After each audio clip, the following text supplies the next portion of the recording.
Prevention Control Doctor atau Dokter Pencegah Pengendali Infeksi Angkatan Pertama tahun 2022 yang akan dilaksanakan pada hari Kamis sampai dengan Minggu tanggal 13 hingga 16 Oktober 2022 di Hotel VIP Palembang, Provinsi Sumatera Selatan, Kamis 13 Oktober 2022 segera dimulai. Sayangnya kita dapat berkumpul bersama di sini dalam keadaan sehat walafiat untuk mendapatkan ilmu di pelatihan IPCD ini. Alhamdulillah kegiatan ini merupakan terobosan pertama bagi kami, Perdalin Cabang Palembang, untuk berusaha berkoordinasi dengan Perdalin Pusat di Jakarta agar pelatihan IPCD ini bisa juga dilaksanakan di cabang. Dan hari ini bisa terwujud dengan respon yang sangat baik dan kami bangga akan pencapaian ini. Kegiatan pelatihan IPCD yang pertama kali diselenggarakan di cabang Palembang, dan kami harapkan para peserta ini bisa mendapatkan manfaat yang benar-benar berguna bagi tempat tugasnya masing-masing. Saya lihat sebagian besar adalah adik-adik saya dari Unsri, walaupun dan juga dari alumni lainnya, dan semua adalah sejawat saya, dan kami harapkan kita sama-sama mendapatkan ilmu mengenai IPCD. Dengan konsep kita di pencegahan pengendalian infeksi, bahwa ilmu pencegahan pengendalian infeksi ini bukan hanya untuk dipahami, tetapi untuk diterapkan. Jadi nggak ada gunanya kalau kita mendapatkan ilmu ini tapi kita tidak terapkan. Pelatihan ini kami akan share tentang pengetahuan PPI. Jadi bukan kami yang paling pintar, tapi karena kami menerima ilmunya lebih dulu, jadi kami akan share pada Anda. Nanti Anda juga bisa share pada orang lain.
Jangan segan-segan tanyakan lebih rinci kepada narasumber kalau ada hal-hal yang tidak jelas.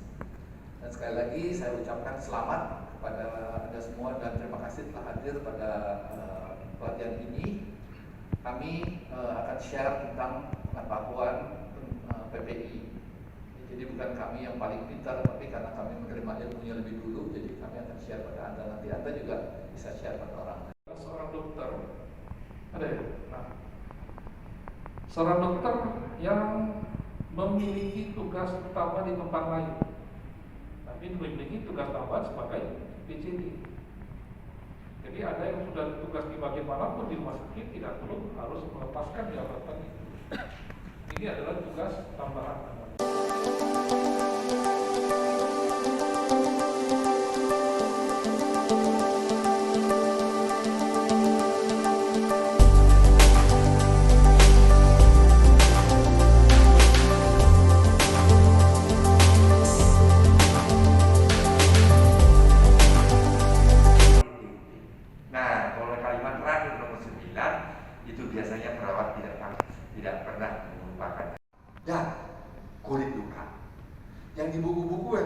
9 laki-laki 10 perempuan. Pada laki-laki apa saja? Di kepalanya ada 7. 1, 2, 3, 4, 5, 6, 7. Di bawah hanya 2. Kalau para wanita, ini 7, di bawah itu ada 3. Kau ngapain pusing-pusing ngapain lubang-lubang yang 10 itu? Cukup kau hafal, semua lubang-lubang tadi ada apa? Mukosa. Mata mukosa, lubang hidung mukosa, mulut mukosa, telinga mukosa, lubang dubur, lubang kencing, semua lubang vagina mukosa. Ngapain kau pusing hafal lubang-lubang tadi?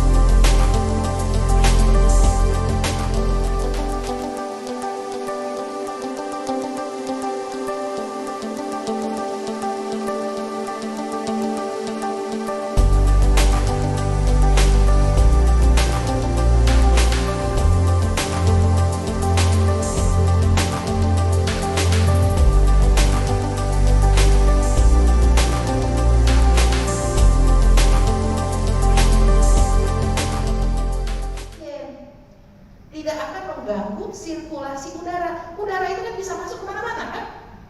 Sementara kalau dia nempel langsung ke atas, itu akan terjadi kolonisasi debu makin tebal. Jadi nggak ada yang harus nempel betul-betul ke atas. Supaya apa? Supaya udara sini nggak masuk ke udara sebelah.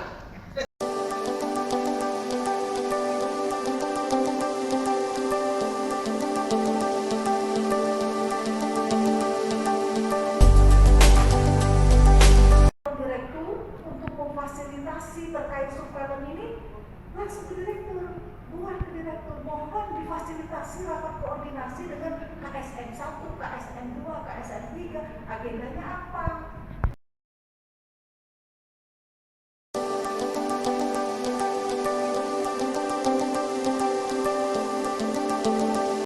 Peralatan yang dipakai untuk memproteksi diri dari bahaya fisika, kimia, biologis, bahan infeksius ya. Oke. Nah, ini sebenarnya juga sudah tahu semua ya jenis-jenis APD. Ada masker bedah, masker medis, masker N95 yang pelindung kepala, pelindung mata, pelindung wajah, sarung tangan ya, pelindung badan dan pelindung kaki.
dapat dari hasil audit, bisa dapat dari data surveillance, ya, bisa dari unit kerja IBCLN. Baru nanti diambil kira-kira yang mana beresiko paling tinggi oleh komite PTI. Setelah terkumpul masalah ini, kan kita mau menyamakan persepsi karena ada keterlibatan dari probability ini. Keterlibatannya itu bisa dari DPJP, bisa dari bagian farmasi, bisa dari bagian pengadaan, bisa daripada unit kerja. Kan saling keterkaitan nih, supaya saling menunjang. Contoh, APD tidak tersedia, farmasi bilang, nggak tersedia gimana? Di tempat saya ada. Orang Oka bilang, memang nggak ada di tempat saya. Nah, gitu kan di dalam rapat itu ya. Nah, ini probability. Dari masalah kejadian, setiap kejadian ini pasti akan berdampak terjadinya infeksi. Nah, dari kasus ini, ya, kita lihat akibatnya apa sih ke sini. Satu, nggak masalah. Yang kedua, lecet kerugian ringan. Yang ketiga, terjadi menyebabkan lama hari rawat meningkat atau dia misalnya terjadi infeksi. Yang keempat, bisa sampai terjadi kecacatan atau fungsi motoriknya nggak jalan. Yang kelima, katastrofik. Jadi teman-teman ini memang harus paham ini secara otomatis di sininya. Ini kalau sudah terjadi dampak, apa penyebab dampak ini? Jadi kita nggak bisa melakukan blaming, menyalahkan. Baru kita cari kenapa nih akibatnya terjadi begini. Coba dicek dulu, ini terjadi banyak, ini terjadi banyak. Coba kita lihat sistem. Karena resiko potensial risk di sini pasti ada masalah di sini. Kita beri nilai 1, 2, 3, 4, 5. Kita lihat ini. 1 semua oke. SOP kita sudah, sosialisasikan sudah, fasilitas ada. Hasil audit kita menunjukkan fasilitasnya lengkap. Ya, dan sudah dilakukan. Bagus nih. Yang kedua, peraturan ada, fasilitas ada, tapi kita temukan ada yang bandel. Kepatuhan HENA izin harusnya 85%. Tapi kok ada 2 orang yang masih nggak patuh? Baru tercapai 80%. Oh, berarti kecil nih. Gitu ya? Tidak selalu. 3, peraturan ada, fasilitas ada, nggak dilaksanakan 50%. Misalnya. 4, peraturan ada, fasilitas nggak ada. Ya pasti nggak dilaksanakan. Capaian targetnya mungkin 20%. Ya, kadang-kadang ada yang melakukan, dia bawa alatnya sendiri misalnya. Atau dia minjem, nah kata Pak tadi, Pak minjem tetangga ya, tetangga sebelah gitu. Nah ini semua nggak ada. Kalau semua nggak ada, tutup aja tuh rumah sakit.